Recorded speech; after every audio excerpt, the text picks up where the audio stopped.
Assalamualaikum, hampa. Okay, video kali ni saya nak bercerita tentang face wash yang saya sangat suka pakai. Yang ni nama dia Glad to Glow Blueberry Ceramide Low pH, iaitu dia sesuai untuk kita punya muka, suhu muka kita.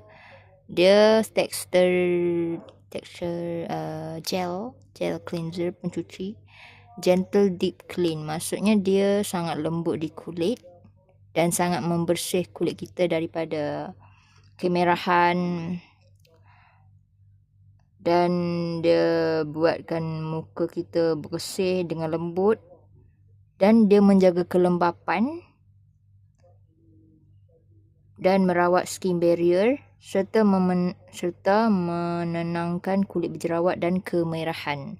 Jadi saya rekomendasinya kepada korang yang ada masalah jerawat dan kemerahan. Pakai yang ini, dia sekali dengan mencerahkan. Dia gel, lepas tu bau dia bau blueberry.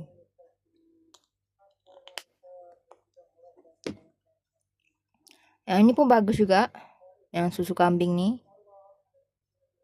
Saya rekomendasi juga.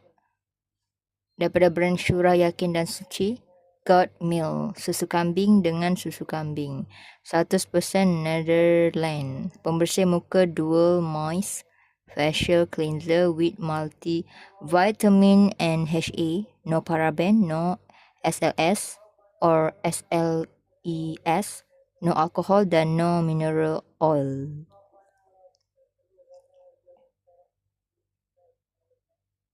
Tak nampak tulisan, tapi dia membersihkan kulit muka kita daripada minyak kat muka. Yang ini pun sama, yang ni pun okey juga. Yang Syurah remaja ni untuk orang yang kulit remaja, kulit muda.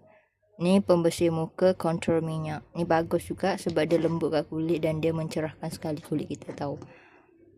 Dia mengurangkan kita punya minyak berlebihan tau. Dan dia menyingkirkan liang-liang roma muka. Bukan.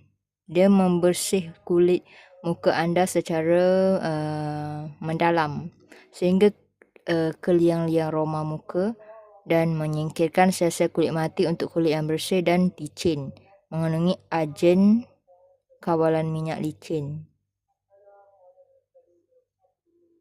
Kawalan minyak yang dapat mengawal dan mengurangkan pengeluaran minyak muka yang berlebihan bagi mengurangkan masalah jerawat dan keradangan kulit.